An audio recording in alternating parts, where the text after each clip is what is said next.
We don't do Halloween. We don't celebrate Halloween. We don't open the door, and we don't have candy. My entire town is like this, and you learn very quickly to do the same when you come here. I moved here at the tail end of summer, just as all the back-to-school commercials started.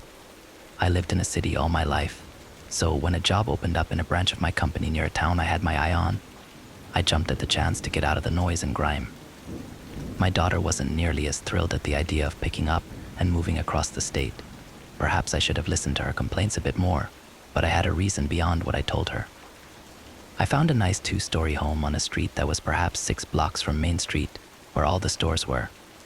I could see the church, which sat atop a hill and overlooked the little town, from my porch. The more I looked around, the more it felt like a place trapped in a time warp. Even the internet was just about Stone Age. It took a week to move, and a while longer for my daughter and I to settle in. My new office was far smaller than my old place, but I was able to fit in well there too. It seemed like everything would work out perfectly. Then we came to the beginning of October, and things took a stranger turn.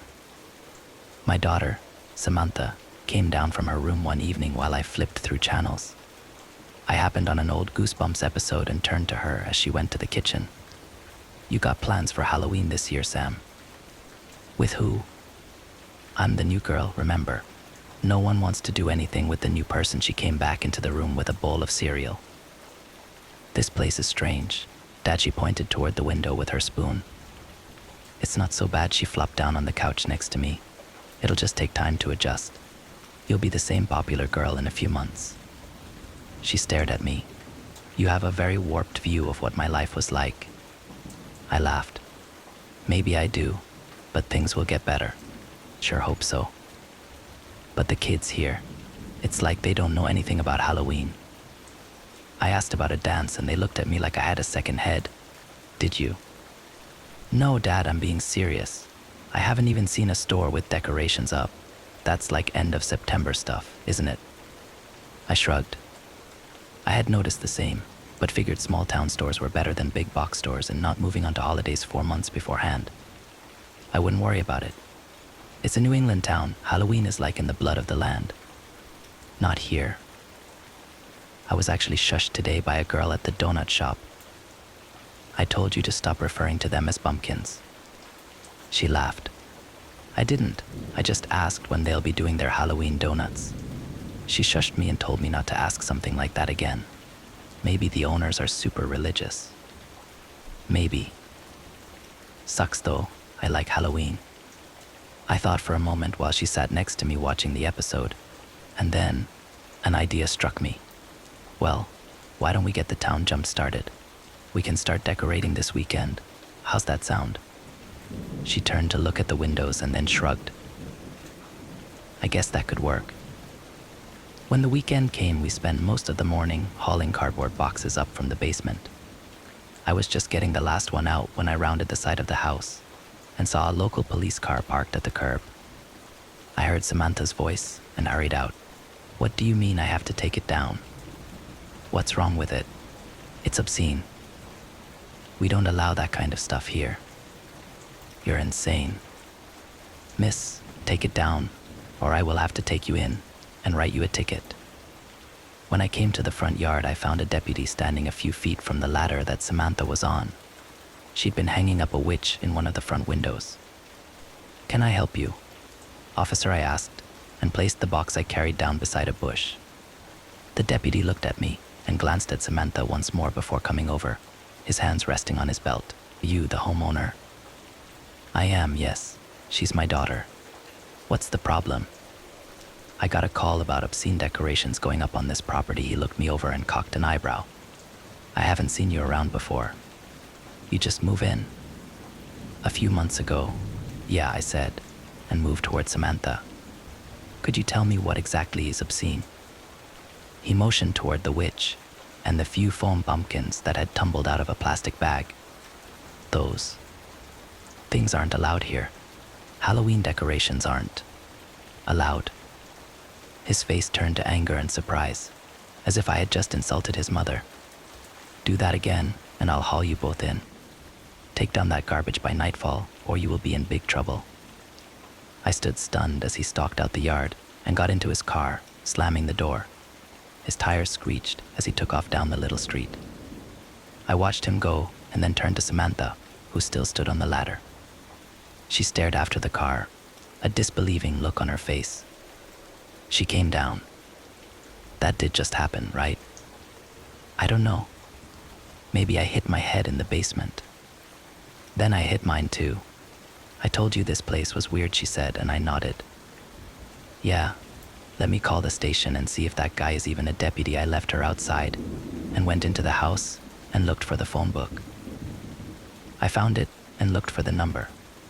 To my surprise, I was told the same thing the deputy had said, only in a bit nicer tone. I went back out and told Samantha that we had to take it all down. We spent the afternoon doing so. I had never run into a place that had such a distaste for Halloween. It wasn't because the town was religious. The church was half empty come Sunday, but something had them all spooked. I decided to play along and tried my best to ignore the approaching holiday. Then the night came where anywhere else the streets would be flooded with trick-or-treaters. Instead, the place was a ghost town. I was putting plates on the table as Samantha was perched on the chair by the window, staring out at the street. No one has their lights on, she said, and turned to look at me. Mom would be so annoyed by this. I laughed. She'd probably drag us both out there. We'd spend most of the night knocking on doors just so she could annoy these people. She'd bring Halloween into this town kicking and screaming, she said, and hopped off the chair. Her face suddenly took on a serious look, and I felt my stomach drop. I'd been avoiding the question she was about to ask, but she wasn't going to let me anymore. Her mother had the same look.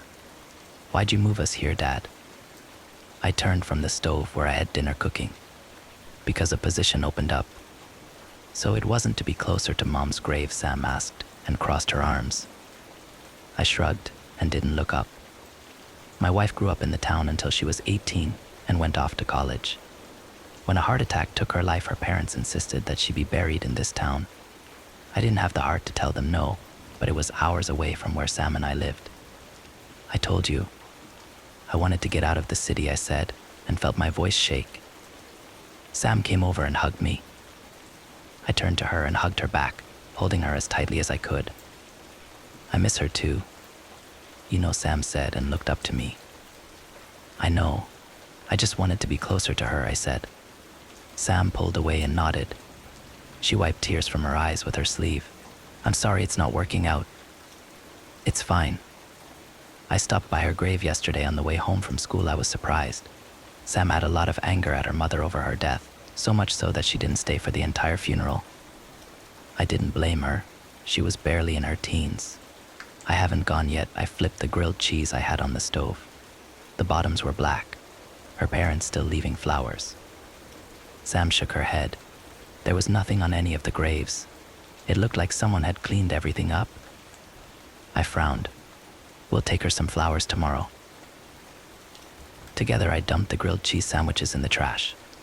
Sam laughed at me as I turned back. How about we order pizza? No complaints here, she said, as she went and got the phone. All the places were closed. I hung up on the last voicemail message and tossed the phone onto the couch. Looks like we'll be fending for ourselves still. Karen, I said slowly, and saw the slightest hint of recognition before it disappeared in a fit of rusty laughter. But, go, she took off toward the kitchen. More windows broke.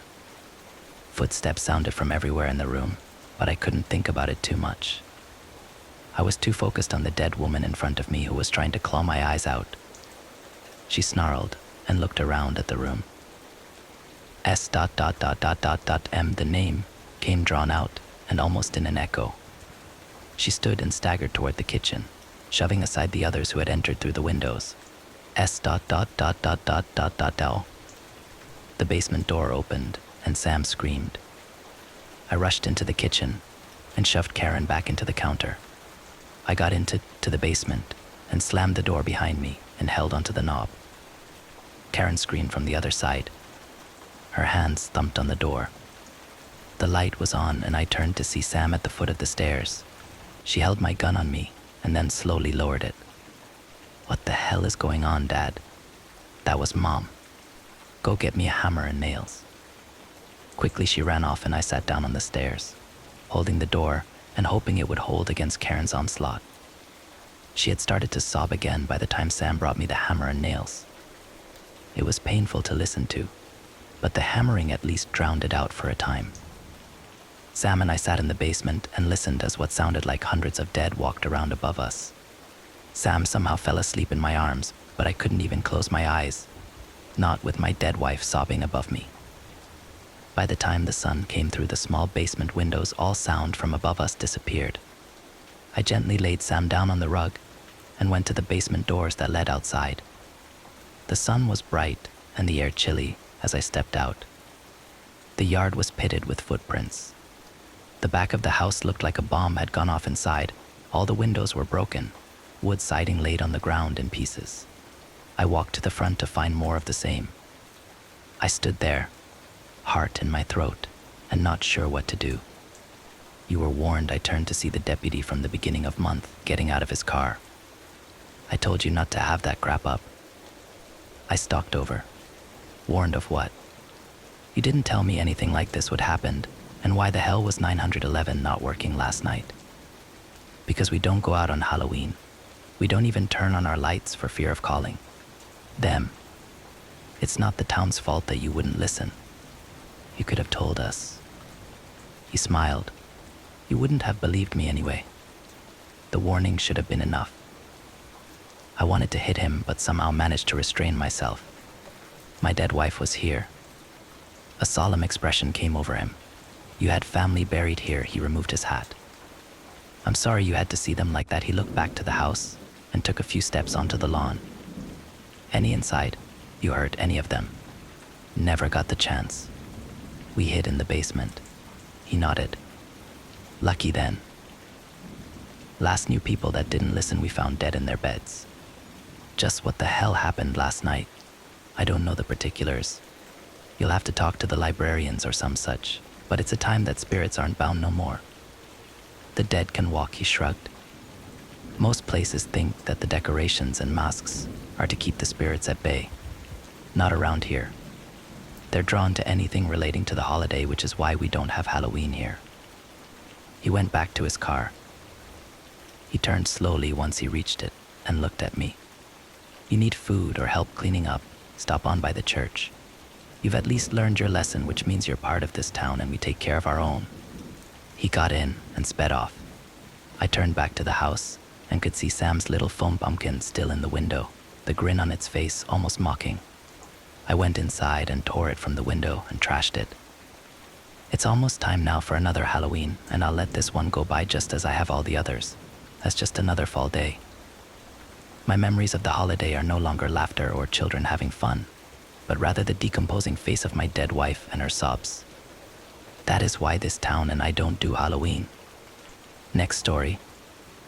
It was the best Halloween party I've ever had. It traumatized me for life. It was such an incredible party. Genuinely, if I had to pick out the most happy and wonderful moments of my life, the Halloween party would have been one of them. That's why it hurts so much to remember it. It makes me want to break down crying whenever I think about the terrible, awful thing that happened right under our noses and how none of us even noticed. It feels so obvious, looking back on it now. Hindsight is 20/20, I suppose. I wouldn't say I'm a particularly unsocial person. I think I get along with people quite well once I've gotten to know them, but something about making that first step of initial contact just always seemed so difficult. I always felt incredibly awkward being introduced to strangers, and while I can mask that discomfort fairly well, it does mean that I tend to adopt a slightly stilted and formal attitude whenever I'm meeting new people.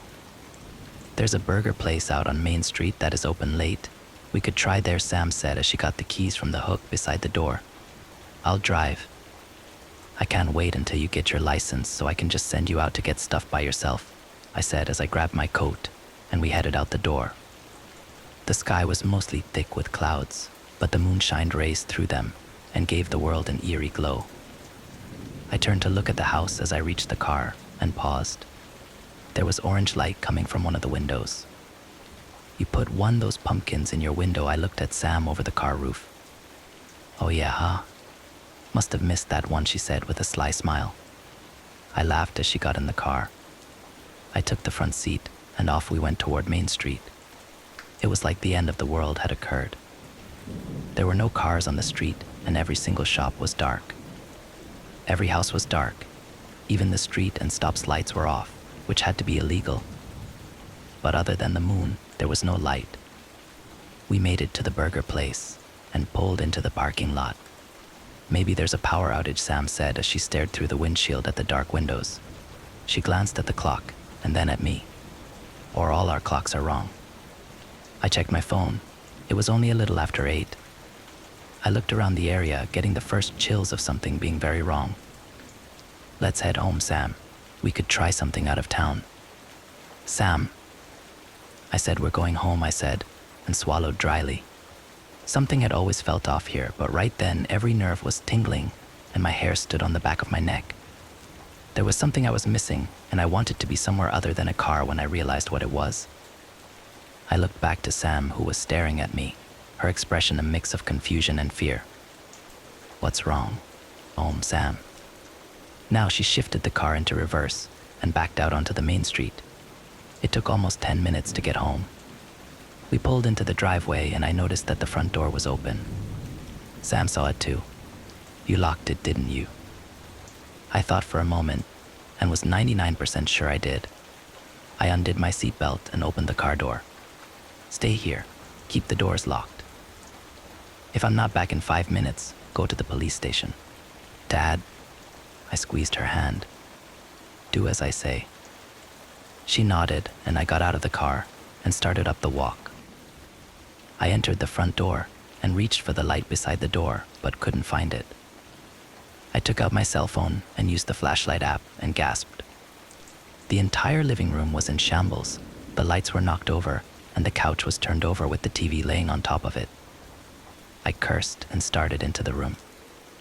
In the small beam of light, I couldn't see anything missing, just damaged. Stopping in the middle of the room, I sighed and then froze in place. A sound of sobbing came from upstairs. A large part of me wanted to run back to the car and go to the police, but I couldn't do that if someone was hurt. Instead, I tried 911 and moved to the closet where Sam had her softball bat. Just a busy signal. God damn it, I took up the bat and started up the stairs. The sobbing was coming from the front of the house where Sam's room was. I slowly made my way down the hall and paused outside her room. The door was open just a crack, and using the bat, I pushed it farther. The silhouette of a woman on Sam's bed showed. She was bent over, clutching something to her chest. I took a small step into the room and tried my best to stay quiet until I knew what I was dealing with. She didn't notice.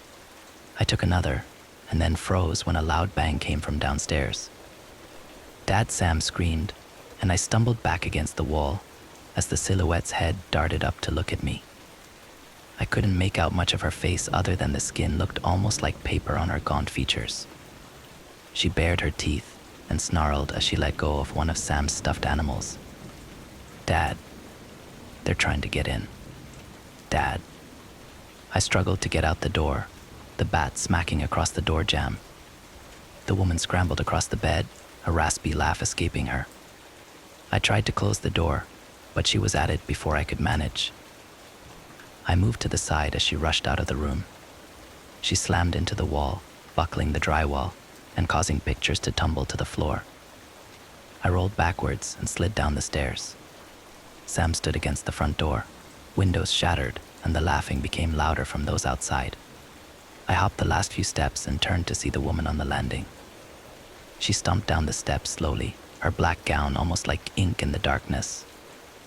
Hands grabbed at me and I looked back to see Sam kneeling beside me, her phone out with her flashlight on. She shined it on the woman on the steps and I felt my heart stop. She had only one eye which looked like milk under glass. But it wasn't the eye that held my attention, or the missing patches of skin and strings of hair. It was her face, her clothes, the ring that glinted on her finger. Who? That can't be, Sam said and stood. She walked toward the woman. I struggled to my feet and grabbed her by the waist before she could make it more than a couple of steps. The woman that looked like my dead wife rushed after us. I felt her nails rake across my neck and down my back, and I tumbled over. Sam landed beside me. My dead wife was on me before I could move, the air coming from her mouth and nose the stench of death. I caught her wrists and felt the skin break under my grip and cover my hands in dust. Run, Sam. Get to the basement. Lock the door, I shouted as teeth snapped inches away from my face. Karen, stop, she growled at me and renewed her struggle to hurt me. How are you here? You're dead. You've been dead for years. Why are you trying to hurt us? Rusty laughter came again, but she relaxed a little. That recognition I saw before returned, and she canted her head at me. As a consequence, and also in part due to the pandemic, much of my socializing for the past few years has been online. The awkwardness is still there, of course, but it feels so much less uncomfortable when the people I am being introduced to are just text on a screen. However, this does mean that most of my friends tend to live quite far away. A handful of them do live within about an hour's drive of me, so we tend to hang out whenever possible, at least we used to before the party. Nowadays, it just feels wrong.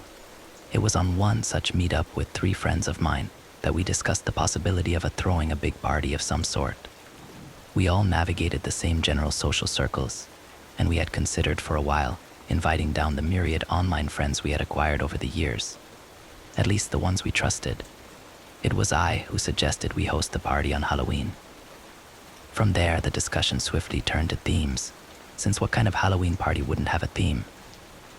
Jessica suggested that we host something inspired by mythology and ancient history. She had always been quite interested in legends, myths, and classical literature of all kinds, and I recall fondly our discussions of Beowulf, the Epic of Gilgamesh, and the Romance of the Three Kingdoms. As much as I would have liked to indulge her, the others pointed out it could be somewhat of a niche topic, and so the discussion continued. Sadie, Jessica's girlfriend, suggested something themed off of horror films. Sadie had, partially at my encouragement, been on a bit of a horror movie kick as of late, and we had all enjoyed spending time rewatching some of the old classics together. It seemed like a solid theme, and Jessica and I were almost set to agree on it, but it was then that Jake suggested his idea. In any given queer friend group, there is typically one straight member who has been deemed safe by the others. Jake was that friend. We all considered him trustworthy and never really had to worry about him putting his foot in his mouth whenever the conversation veered towards a rainbow hue. I had half expected Jake to suggest a historical theme, given his degree in military history, but instead he advised that we go for a traditional sort of Halloween party, bobbing for apples, carving pumpkins, that sort of thing. The rest of us immediately agreed this would be the best course of action. Not only would it mean that none of the attendees would have to adjust their costumes for the occasion, but also none of us had ever actually attended such an event, and the novelty of something simultaneously nostalgic yet alien was the perfect combination. Instantly there was discussion of activities, decorations, and whether or not we should pool together our funds to get a fog machine. Now, obviously the 4 of us didn't plan out the entire party in one night. We still had to figure out who we trusted well enough to give Jessica's address to it. It was decided early on that her house would be the most suitable for hosting, send out invitations, and even put up a couple of online fundraisers to try and get plane tickets for some of our more distant friends. Over the months that this process took, we soon found that what had started out as mere idle discussion was rapidly taking shape into what seemed would be a rather excellent celebration. Now, each of us were to contribute some sort of activity that we would watch over and purchase the necessary supplies for. Sadie's medical background gave her the rather ghoulish idea of setting up a pumpkin carving table themed after an autopsy, which, while strictly speaking wasn't traditional, fit so well with the whole aesthetic of the party that we all found it delightful. Jessica set about acquiring an old-style wooden barrel for the purpose of bobbing for apples, putting her artistic skills to good use with paintings of various Halloween spooks on the sides of it. My idea was somewhat silly, but still wound up being put to use. I couldn't find if the game had a real name, or if it was just called the mirror game, but I'd heard it alleged that if you stared at your own face in the mirror for long enough, your mind would distort the image in a rather frightful manner. So I was going to set up the bathroom with candles and a chair, the lights turned off. Jake decided he was going to set up a game of Dead Man's Brains. If you've ever read scary stories to tell in the dark, you've probably heard of this game. You set up a series of boxes with bits of cloth loosely covering the opening, and place within each box some nasty object that feels like the body part of a dead man. Peeled grapes for eyes, a bowl of diluted ketchup for blood, a mushy tomato for the titular brain, etc. There was a sort of pseudo-poem that was supposed to go along with it, but Jake didn't really care to stick too close to the traditional version. He said he would put his own twist on it. We all thought it was a great idea, and that it fit the theme perfectly. Jake even went about making some custom boxes for the affair, each labeled with the body part in question, deciding that his version would consist of eyeballs, guts, heart, fingers, and of course, the titular brains. The months until the party turned into weeks, then days, until finally it was time for the night itself. I arrived early, along with Sadie, so we could set up our activities in advance of the guests, but Jake was nowhere to be found. We texted him, but received no response, which was a bit worrying, but we tried to work around it, assuming that something had come up that was occupying his attention for a bit. In terms of costumes, Sadie and Jessica had decided to go as Carmilla and Laura from Carmilla. We had recently watched the film Dracula's Daughter, which was loosely inspired by the novella, and while the film itself was so-so, it had inspired the two of them to read the source material, which they quite enjoyed. Given Sadie's relative short stature in comparison to Jessica, it was somewhat amusing to observe a Carmilla who would need a step stool in order to successfully suck out her victim's blood. As for me, I had chosen to dress as the witch Keziah Mason from Lovecraft's Tale Dreams in the Witch House. It was a simple matter of getting some Puritan-esque clothes, a ragged gray shawl, and a small toy rat with the bearded face of an action figure swapped for the head. All in all, I thought the effect was rather good, though I didn't go to the effort of attempting to age myself with makeup. Jessica's apple bobbing station and Sadie's pumpkin autopsy table were set up quickly, and I went about preparing all the necessary alterations to the bathroom. At this point, the first guests were expected to arrive, and we were all growing increasingly concerned by Jake's continued absence. We tried calling him, but were directed straight to voicemail. Of the four of us, Jake was usually the most punctual, so this was a very strange change of character. We decided we would have to start without him, not that we had much choice in the matter. As soon as we had said this, our first guests began to pour in. Our first visitors of the evening were Ashley and Dawn, fresh from their honeymoon in British Columbia. Dawn seemed dressed like something out of a World War II propaganda poster, with a plaid shirt and open welding mask. Ashley's costume seemed to be a character out of some cartoon or video game which I wasn't familiar with. Pink hair in a punk style with large mechanical boxing gloves of some sort. Regardless of my unfamiliarity with the subject matter, the costume did seem to be quite well made, and despite the lack of matching with regards to their costumes, the two of them made quite the cute couple. We had only just managed to finish introductions when Sock and his boyfriend arrived next. Sock is quite the artist, with talents in more mediums than I can count, one of those people who is less a jack of all trades and more a master of all trades. It seemed he had turned his artistic skills towards papier-mâché most recently, as the costume he wore seemed primarily made using the technique. It was some sort of monstrous beast, all fangs, claws, and scaly skin, and though it was quite impressive, I couldn't quite discern if it was meant to reference something else, or if it was an original creation of Sock's. Sock's boyfriend, whose name I can never recall, simply wore a cheap mad scientist outfit, complete with goggles and long black gloves.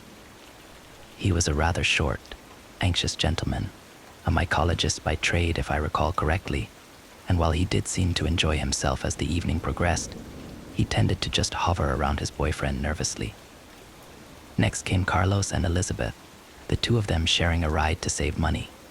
Both had just landed after extremely long flights, Carlos from Brazil and Elizabeth from France, and it was clear from their bleary eyes and occasionally spacey looks that they were jet-lagged to hell and back. Carlos hadn't really had time to get any sort of costume ready, so simply wore some nice tweeds and a sign hanging from his neck reading "I am a human puppet." Elizabeth, meanwhile, had managed to put on some clown makeup. In spite of their tiredness, the two of them seemed to perk up quite quickly, as this was the first time any of us had the opportunity to meet up in person with them, and our enthusiasm was infectious. Second to last arrived Astra, clad in the garb of a Napoleonic soldier, and I knew even without asking that every aspect of the uniform was sure to be as accurate as possible. Within minutes of her arrival, Astra, Carlos, and Elizabeth were instantly locked in conversation regarding the intricacies of lightweight tabletop role-playing game design, a topic they continued to discuss for much of the party. Finally, after every other guest had long since made their way to the party,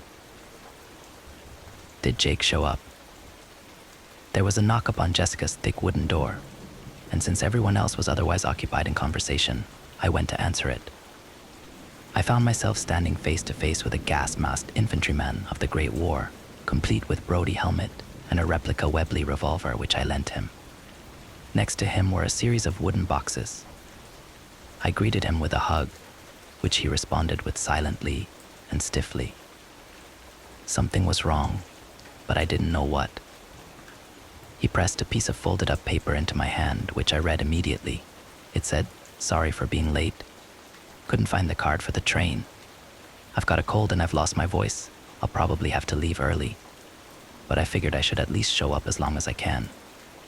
Would have told you earlier, but my phone stopped working. I think the battery gave out." I apologized profusely for the hardships he had experienced and ushered him into the house to the cheers of our friends, carrying the boxes he had brought for him. Each box was made of dark stained wood with an opening covered in black cloth, with a label burned above the openings, stating which body part was contained within each one. It was really quite impressive, and I complimented Jake on his handiwork, to which he simply nodded. I helped him set up the game of Dead Man's Brains on the table we had set aside for it, and the rest of the party continued as planned, though the distinctive absence of Jake's voice was noticeable. Everything about the party was perfect. Legitimately, I do not think I have ever had a happier occasion in my entire life. There was laughter, jokes. At some point or another, Ashley and Dawn broke out some card games. Elizabeth ran a quick session of a horror TTRPG of her own design. It was a truly magical evening. The theme of the classic Halloween party didn't go unobserved either. Plenty of time was spent bobbing for apples, staring into the mirror by candlelight, though it did admittedly devolve into chanting of Bloody Mary. Rather quickly, carving pumpkins, and everyone in the party adored Jake's rendition of Dead Man's Brains. He accepted each compliment with a polite nod and a tip of his helmet. There were 5 boxes, labeled eyes, guts, fingers, heart, and finally brain. I've always been somewhat squeamish when it came to rotten fruit, raw meat, and other such inedible foodstuffs, and what I felt in those boxes quickly triggered that latent disgust. I only managed to get to guts before I had to dip out, laughingly explaining that I would vomit if I had to undergo the whole thing. There were many jokes about me being a pussy, but I wasn't pressured into doing the rest of it. We had already planned to make the party into a sleepover, since we didn't expect anyone to shell out the money for a hotel. As the evening wound down, out came the air mattresses and pillows. As soon as it was clear that the more active part of the evening was coming to a close, Jake quietly excused himself, handing a note to Jessica thanking her for hosting the party. We all gave our fondest farewells to him, each of us hugging him in turn, and he left with a final wave and a cheerful salute. We all slept soundly that night, happy from the company of friends and tired from a night of childlike, innocent fun. It was such a perfect party, and despite what I know now, I still find myself reliving that night over and over in my head, remembering how happy and content I felt. Everything changed in the morning. I had woken up earlier than usual, nose wrinkling due to an unfamiliar stench. I got up to investigate, more intent on getting rid of it so I could go back to sleep than getting up for the day proper. The smell came from the boxes, a rotten, sickly odor, the scent of meat just beginning to spoil. I remember mentally kicking myself for not reminding Jake to take them with him when he left. I put on a pair of rubber gloves and reached inside, trying not to gag. I started with the box labeled eyes. I must have woken up the whole neighborhood with my screaming. The police were there within 15 minutes to take our testimony. They kept asking everyone for a description of the suspect, what he looked like, and we just had to shake our heads and tell them we didn't know. that we couldn't tell who he was underneath the gas mask. Hell, we didn't even know if he was a he. We didn't see their face after all. They took the eyes, the intestines, the severed fingers, the heart, and the severed head with the top of the skull neatly removed as evidence. But I imagine Jake's family were swiftly given custody of the remains shortly afterwards. It's not like forensics would be able to get any usable fingerprints off of them, given how many of us had touched them. Next story. My son won't take off his Halloween costume. Being poor is tough, but it hits especially hard during the holidays. Halloween is the first reminder that you don't have the disposable income for your kid's happiness.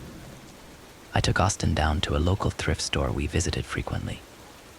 They had a rack of reject costumes from supermarkets, a few cheap latex masks, corny novelty party hats, and one very well-made green and yellow-bellied dragon costume that looked like it could fit Austin and Austin only, sitting alone next to a golf bag full of hockey sticks. It was painstaking detailed. It had scales that actually shimmered, interlocked in tiny emerald shields, each with their own special symbol. Hard like crystal, lighter than glass or even plastic. It was cute enough to make adults smile and remarkable enough to finally make my poor son the envy of all the rich kids at his school. My son jumped into it without waiting. I appreciated the workmanship on the rubber-soled feet, individual fingers with claws and lifelike tail and jaw. No stitches, no tag. Custom handmade. Austin took the head of the dragon and slid it over his own, his bright smile eclipsed by the black mesh inside the dragon's open mouth. He begged me to get it. It wasn't cheap, at least for us, but well worth it for Austin. Austin's school is very open-minded. The students loved the costume as much as everybody else. Even the teacher was fine with letting Austin keep it on during school hours. It was the first week where Austin the Dragon didn't get in trouble. Austin even got a rare A on his spelling test during the week before Halloween. He ate his veggies and brushed his teeth through a slot in the mesh that was hard to see at times, and it sounded like he was showering every night without us needing to tell him to. Why not let the kid have some fun? Austin's last Halloween is my bet for the best Halloween nights any kid has ever had. Every house was its own little amusement park of treats and decorations, almost all of them for Austin the Dragon, a legend that every kid spread at school. It seemed that every adult played along as knights or maidens or queens, and even some of the other kids copied his costume, leading a band of dragons to terrorize the neighborhoods, looking for chocolate late into the weekday night. What we feared would happen came true on the 1st of November. Austin refused to get out of the costume. Still, I can't believe they let one of us get all the way to a thrift store as they walked off down the hall, ignoring us. My wife followed them while I waited by the door for the other two. When the three of them left, a man exited the ER in a hurry. The last woman spoke in a strange accent to the man that left, like she learned English from a speech bot. "You can't do that." Here the man's voice was quick and sleek. "Rules don't apply here, man-eater. This is just the cattle pen." I physically stopped the man with my arm. His brown eyes ruffled and shot down at me in indignant fury as I asked, "Do you know anything about my son, Austin?" "Why would I know anything about your son?" The doctor wore one of those metal reflective discs on his head and a stethoscope that belonged on a TV set. His mask hid everything but those angry eyes. He smelled like gasoline made out of limes. I asked him what he was doing in the ER with that group and who he was. "Do you think I wear this mask just to advertise who I am?" He broke the contact with my hand and walked out of sight. I was so pissed I almost followed him before my wife running came back to me, breathless. She said those doctors stole the costume by walking out of the hospital, getting into a parked car and driving away. We came back to ER and found the group standing outside, waiting for us. The doctors tried to explain that they didn't know what to do, as the costume appeared to be fused with Austin's skin, and no matter where they cut into Austin. Nobody knew who the group of strange four were or how they got the costume off. My wife and I pushed our way in past the barricade of bodies to see the half-digested bloody mess from hell all over the operating table and room. In the mess was Austin's watch, pickled and shriveled, like it had been sitting in stomach for nearly a week. I ran from the ER so quickly that my shoes slipped off halfway through the sprint. The first thing my eyes landed on was the blue bathroom symbol, and I bolted there to throw up and have my breakdown. The men's room door was propped open, and I had no shoes left to make a sound. That's why the arrogant doctor who blew past me didn't stop pissing. He didn't hear me or see me. He was standing at one of the toilet stalls with his bright blue soled shoes at one of the stalls, standing half in and out between an open door, the front of his head out of view. Austin wore the costume all day from then on. That was the 27th, when he went to his first friend's costume party of many. He was the hit of every one, so it was no wonder why he loved the dragon so much that he wanted to sleep in it. Seeing as how it was one giant plush and armored sleeping bag, we agreed. It seemed like we kinda had to. The kid did all his chores and homework in that costume, as if he was trying to buy a favor with us before he asked if he could keep the costume on. We said yes. Even at school, he could wear it until Halloween. He was never a shrieker or a kicker before, but he was when my wife or I tried to unzip the back or reach for the head of the dragon. After an hour of arguing and tears, we finally caved and sent our kid out to school looking like a fool.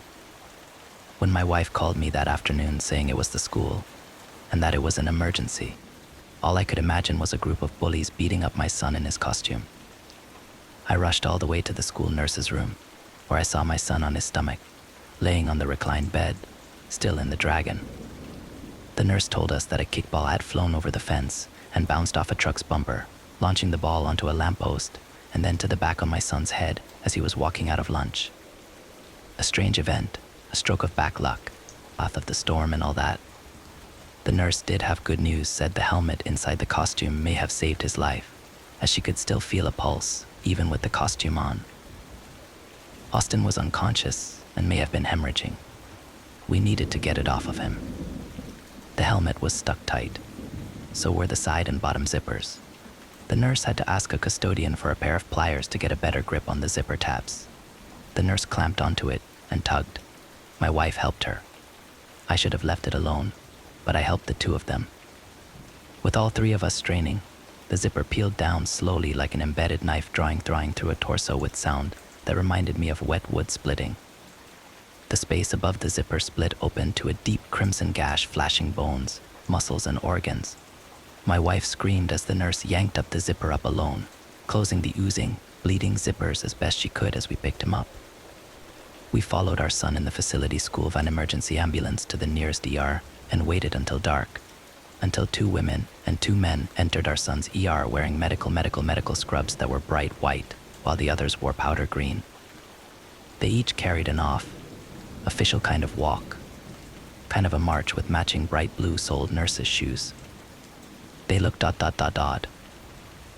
actors in a play, but as out of place as they seemed, this new crew gave my wife and I new hope. 10 minutes later, 2 of them walked out, one carrying the costume of the dragon, the other the head. One said to the other just a little more time and his meal would have been done. Shame. I saw what looked like his deflated face and neck resting on his shoulders like a coat hood not in use. He then grabbed his own face with fake lips and empty eye holes and pulled it out of view into the stall as he put it on. I heard what might have been a zipper closing up, and I swore I saw his body jerk up a bit, like he just noticed I was standing there watching everything. I bolted out, back to the arms of my crying wife. We called the staff, and we waited for the man in the men's room to exit. When no one did, we searched the place and found nothing but the toilet he was using, filled with blood and half-digested chunks of bone. Next story, Halloween 64. I had heard rumors of the game's existence on various gaming sites and message boards, but I never guessed it to be real. I spent a little over a year trying to track down a copy, but came up empty-handed. That was until a few weeks ago, when the game decided to find me. I am here to beg you, do not go looking for it. If an unfamiliar game shows up at your door, leave it be. It can disguise itself under any platform and does not abide by the rules of our universe. If you are unfortunate or stupid enough to play it, I will provide instructions below to hopefully give you a fighting chance. The game decided to present itself to me on a Sunday at 12 a.m. It had manifested itself into a blank Nintendo 64 cartridge with no writing or sticker logo, and was placed outside my front door with no note or instruction. I paced around for 20 minutes and tried to comprehend where it had come from and who had delivered it. Eventually, I hooked up my console and inserted the cartridge. My version of the game had titled itself Halloween 64 and even included an inverted Nintendo logo. It also displayed a few fake dev companies like Eulogy Inc. and Last Breath Software. The main title screen showed the words Halloween 64 press start in text, made to look like running, green slime. As soon as the game begins, you will be unable to quit until it is complete. I am sure you are thinking, just turn it off, unplug it, or walk away if only it were that easy. The game has several methods of self-defense, and the harder you try and disrupt it, the stronger it becomes. The power function of the N64 console will not respond if you try and turn it off. The red power light remains on, and the system operates like normal. The cartridge cannot be removed. It does not matter how hard you pull, it will stay locked in place.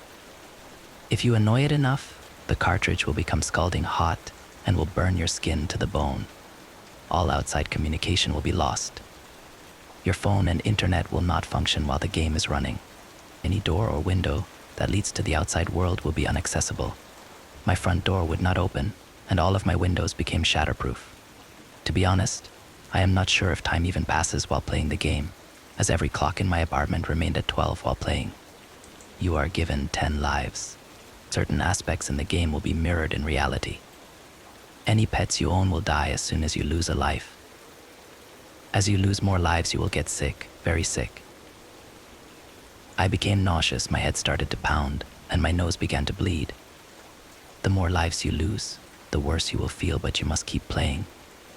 I can only conclude that losing all lives will result in your actual death. Level, hide the neighborhood. The character of level 1 is a child dressed in a skeleton costume, carrying a jack-o'-lantern bucket, the exact costume I wore when I was 6 years old for Halloween. Your character starts in the middle of a suburban neighborhood that is covered with cheap Halloween decor. The street had a striking resemblance to the one I grew up on, which I am guessing is a detail that changes with each player. The only ability you have is movement. You cannot jump, punch, or use items in this level. Although the street appears linear and endless, as though it is an infinite loop, it is not. As you move forward, the street lights behind you will go out.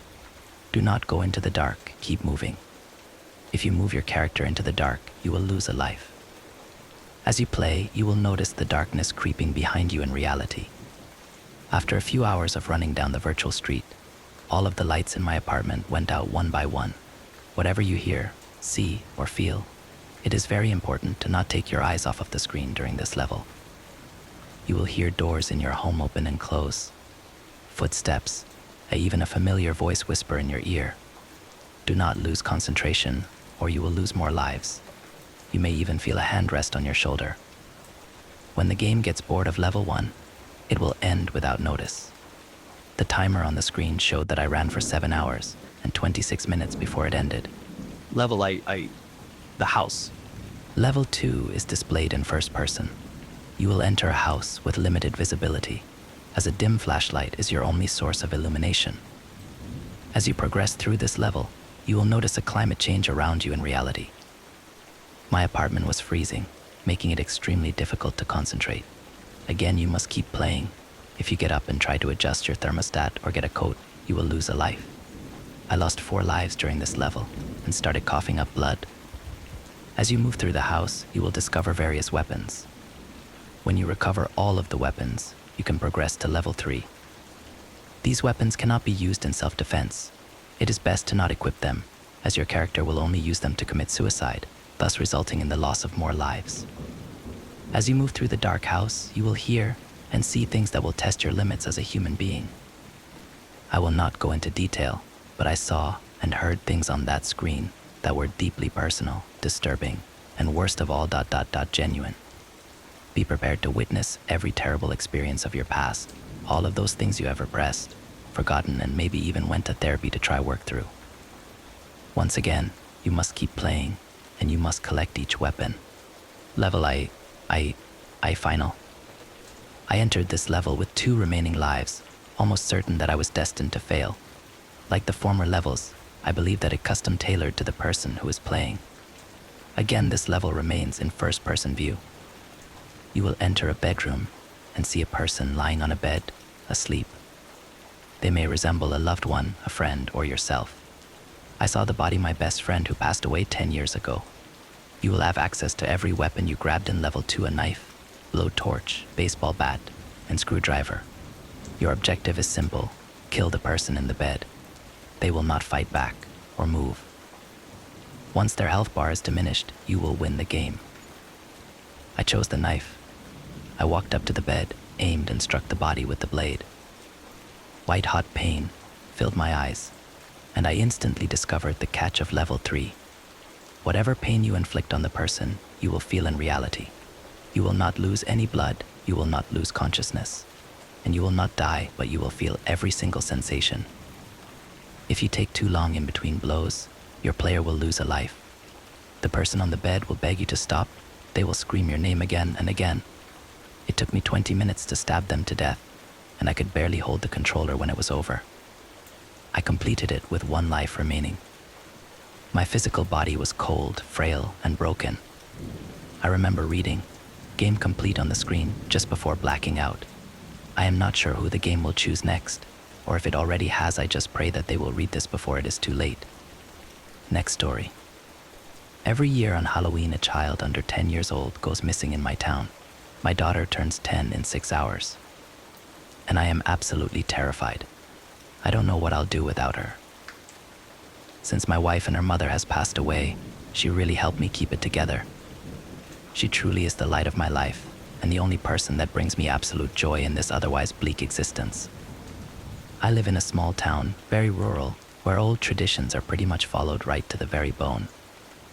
You see, people here think that if you don't follow every little tradition religiously, you can get cursed, die, get 7 years of bad luck.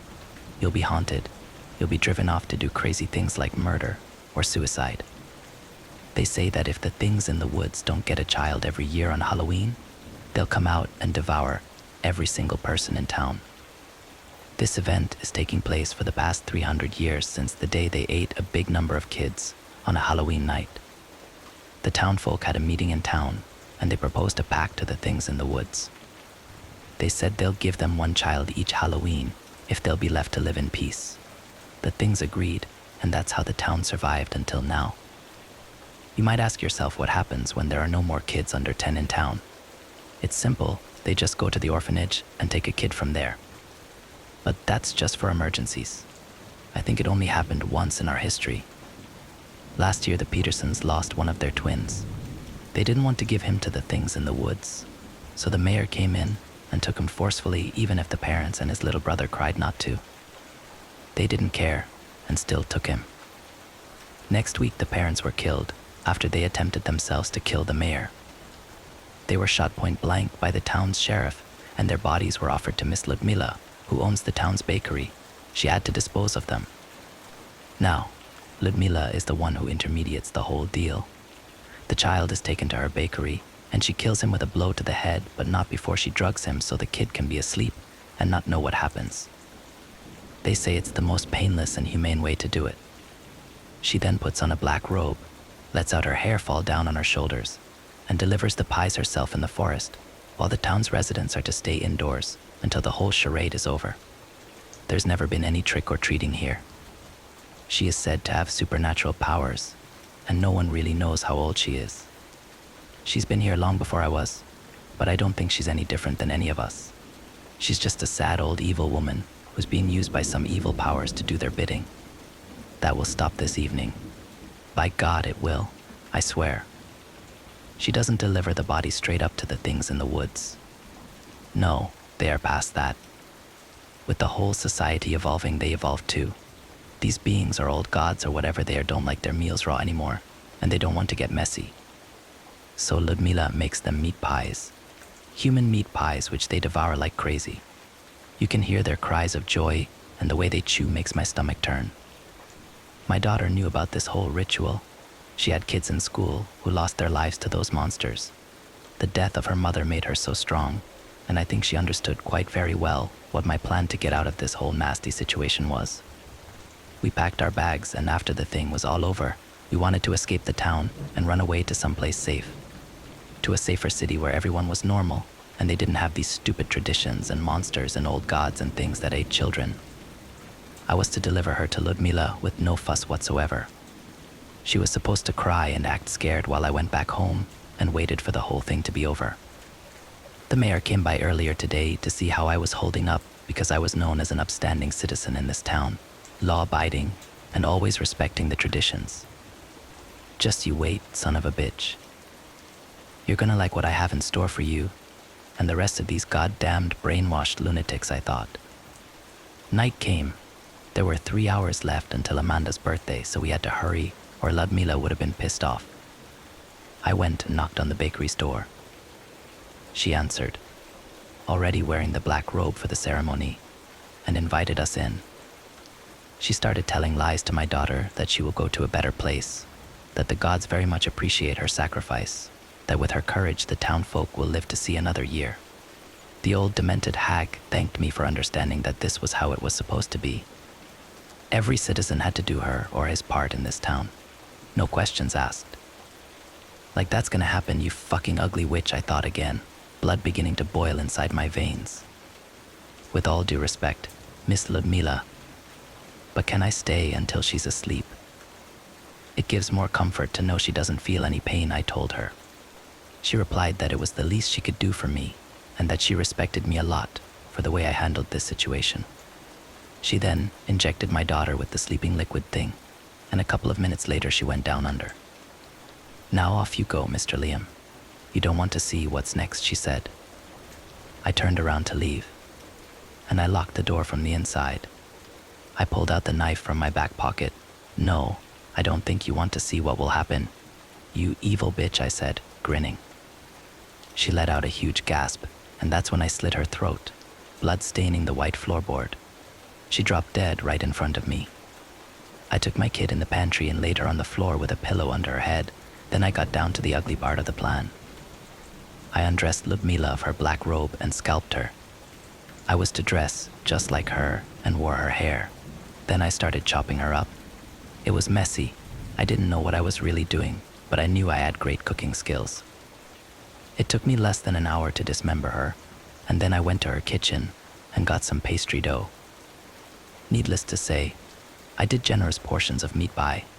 I only baked 3 of them for each monster. But if they wanted more, there'd be leftover ingredients for them evil bastards. I dressed as Ludmila and took the pies and went on the trail in the back and to the woods. I knew where the meeting spot was, and I just placed the pies on the ground. I also knew that I had to whistle 3 times for them to come out of hiding and grab their food, which I did.